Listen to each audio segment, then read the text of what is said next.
अस्सलाम वालेकुम। तो आज हम करेंगे एक्सरसाइज 1.4 का क्वेश्चन नंबर 1, जहाँ पर उन्होंने बोला है which of the following product of matrices is confirmable for multiplication.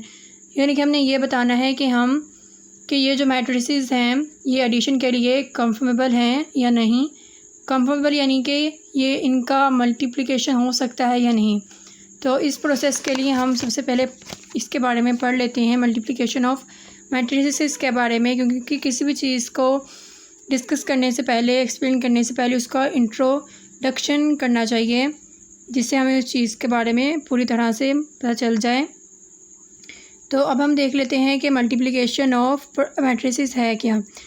कि two matrices of A and B are conformable for multiplication, कि दो मैट्रिसेस ए और बी का उस वक्त कंफर्मेबल होते हैं मल्टीप्लिकेशन के लिए जब giving product A B if the number of columns of A is equal to the number of rows of B. यानी कि अगर number of columns of A, यानी कि ए मैट्रिसेस के नंबर ऑफ कॉलम्स और बी मैट्रिसेस की number of rows जब equal होंगी, यानी कि अब ये देखें, ये हमारे पास दो मैट्रिसेस दिए हुए हैं। ए मैट्रिसेस की हमने देखनी है number of columns. Number of columns ये होती हैं इस तरह से वर्टिकल फॉर्म में, और रोज़ होती हैं ऐसे हॉरिजॉन्टल में, ठीक है। ए मैट्रिसेस की हमने देखनी नंबर ऑफ़ कॉलम्स और बी मैट्रिसेस के नंबर ऑफ़ रोज़। जब दोनों के नंबर सेम होंगे, दोनों के ऑर्डर सेम होंगे, तब ये कंफर्मेबल होंगी मल्टीप्लिकेशन के लिए। अब हम देखते हैं कि इसकी नंबर ऑफ़ कॉलम्स कितनी है, ये 1 और ये 2, यानी कि इसकी कितनी है, इसकी 2 रोज़ कॉलम्स हैं और इसकी रोज़ 1 2 और इसकी 2 रोज़ हैं। ए मैट्रिसेस के 2 कॉलम्स हैं और बी मैट्रिसेस की 2 रोज़ हैं, यानी कि ये मल्टीप्लिकेशन के लिए कंफर्मेबल हैं। Here number of columns of A is equal to the number of rows of B, यानी कि ए के नंबर ऑफ़ कॉलम्स बी के नंबर ऑफ़ रोज़ की इक्वल है। So A and B matrices are conformable for multiplication. फिर ये multiplication के लिए कंफर्मेबल है। तो हम चलते हैं क्वेश्चन की तरफ, एक्सरसाइज की तरफ, ताकि हम उनके ज़रिए से फिर हम क्वेश्चंस को सॉल्व कर सकें। अब हम क्वेश्चन की तरफ आ चुके हैं, जिसमें हम पहले जो है ना लेट कर लेते हैं। अब ये दो मैट्रिसेस दिए हुए हैं, हम इनके नेम रख लेते हैं। ये हमारा ए मैट्रिसेस है, इसको हम ए का नाम देते हैं। कोई भी नेम दे सकते हैं। अब मैंने ए दिया है, आप बी दे दें, सी दे दें, डी दे दें, कोई भी नेम दे सकते हैं। लेट कर लिया हमने, और ये इस मैट्रिक्स का नाम हम रख देते हैं बी।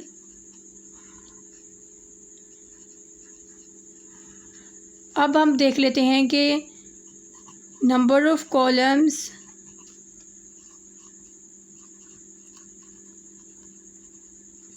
ऑफ ए मैट्रिक्स, यानी कि हमने ए मैट्रिक्स के नंबर ऑफ़ कॉलम्स देखने हैं। ये हैं 1 2, इसके 2 कॉलम्स हैं, और हमने जो बी मैट्रिसेस है उसकी हमने देखनी है नंबर ऑफ़ रोज़। क्योंकि हम जो है ना, ये देखें, हम इसके बारे में यहाँ पर पढ़ चुके हैं कि हमने ए मैट्रिसेस यानी कि फर्स्ट मैट्रिक्स की हमने नंबर ऑफ़ कॉलम्स को देखना है, और बी मैट्रिसेस यानी कि सेकंड मैट्रिक्स की हमने नंबर ऑफ़ रोज़ को देखना है। जब दोनों के नंबर सेम होंगे तो ये एडिशन के लिए कंफर्मेबल होगा। तो इसी तरह जो है ना, हम क्वेश्चन में भी हम यही करेंगे कि ए मैट्रिक्स के नंबर ऑफ़ कॉलम्स को देखेंगे और बी मैट्रिक्स की नंबर ऑफ़ रोज़ को देखेंगे। तो number of rows B matrix की 1 2 हैं, यानी कि ये दोनों एक दूसरे के इक्वल हैं। 2 ही ए मैट्रिक्स की 2 कॉलम्स है, बी मैट्रिक्स की 2 रोज़ हैं, यानी कि हम लिख सकते हैं कि ये मल्टीप्लिकेशन इनकी इज़ इक्वल टू यस, यानी कि इनकी मल्टीप्लिकेशन हो सकती है।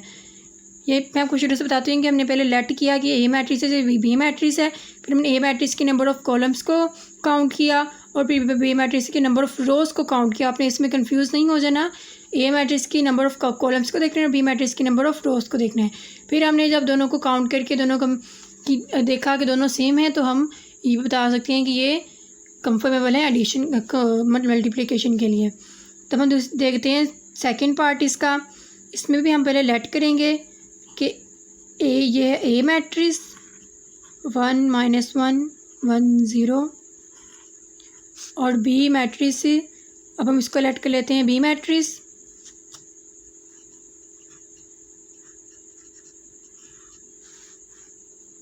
अब जो है ना हम कर लेते हैं number of columns of A matrix.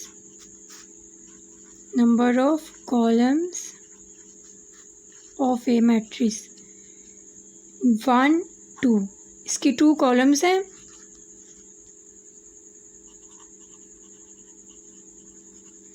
अब number of rows B matrix के देखेंगे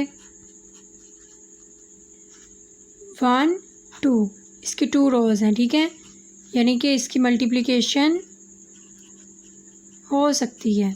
multiplication is equal to yes. तो अब हम चलते हैं थर्ड पार्ट की तरफ, जहाँ पर मैंने जो है ना लेट कर लिया है कि हमारे पास ए मैट्रिक्स है और ये हमारे पास बी मैट्रिक्स है, और नीचे मैंने लिख दिया नंबर ऑफ़ कॉलम्स ऑफ ए। यहाँ पर हम लिखेंगे कि नंबर ऑफ़ कॉलम्स कितनी हैं ए में, और फिर नंबर ऑफ़ रोज बी में कितनी है, और फिर उनकी मल्टीप्लिकेशन बताएंगे हो सकती है या नहीं हो सकती।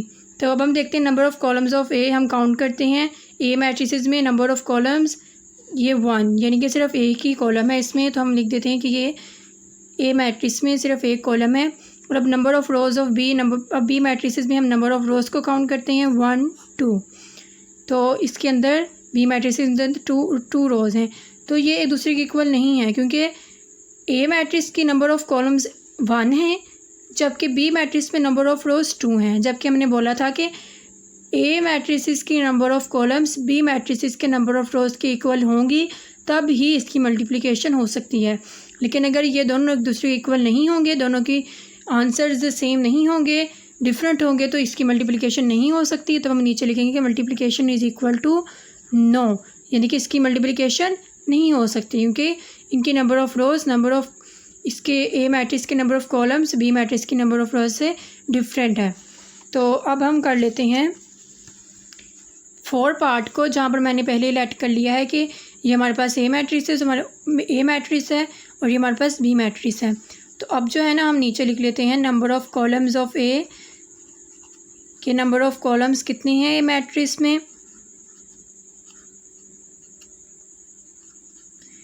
अब नंबर ऑफ़ कॉलम्स को हम काउंट करते हैं 1 2 नंबर ऑफ़ कॉलम्स हैं। जो वर्टिकल में होते हैं ना वो नंबर ऑफ़ कॉलम्स होते हैं, जो हॉरिजॉन्टल में होते हैं वो नंबर ऑफ़ रोज़ होती हैं। अब नंबर ऑफ़ रोज़ बी में कितनी हैं 1 2, तो ए मैट्रिक्स में नंबर ऑफ़ कॉलम्स 2 थी और बी मैट्रिक्स में नंबर ऑफ़ रोज़ भी 2 थी, यानी कि ये दोनों के आंसर सेम है, दोनों एक दूसरे के इक्वल हैं, तो इसकी मल्टीप्लिकेशन हो सकती है। अब हम कर लेते हैं 5 पार्ट को, जिसमें हम पहले लेट कर लेते हैं कि ये हमारे पास ए मैट्रिक्स है 3 2 1 0 1 -1, और ये हमारे पास बी मैट्रिक्स है।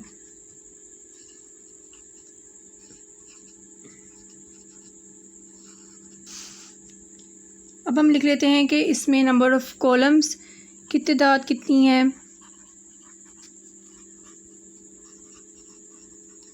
Number of columns of A, और नीचे हम लिखेंगे कि नंबर ऑफ़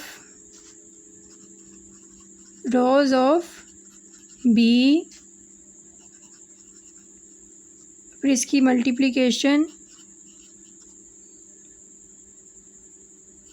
बताएंगे कि हो सकती है कि नहीं। अब नंबर ऑफ़ कॉलम्स ऑफ ए कितने हैं 1 2 3, इसमें 3 कॉलम्स है ना ए मैट्रिक्स में, और बी मैट्रिक्स की रोज़ 1 2 3, यानी कि ए मैट्रिक्स में नंबर ऑफ़ कॉलम्स की जो तादाद है वो बी मैट्रिक्स की नंबर ऑफ़ रोज़ के इक्वल है, तो इसकी मल्टीप्लिकेशन हो सकती है। तो इस तरह हमारा फर्स्ट क्वेश्चन कंप्लीट हो चुका है एक्सरसाइज 1.4 का।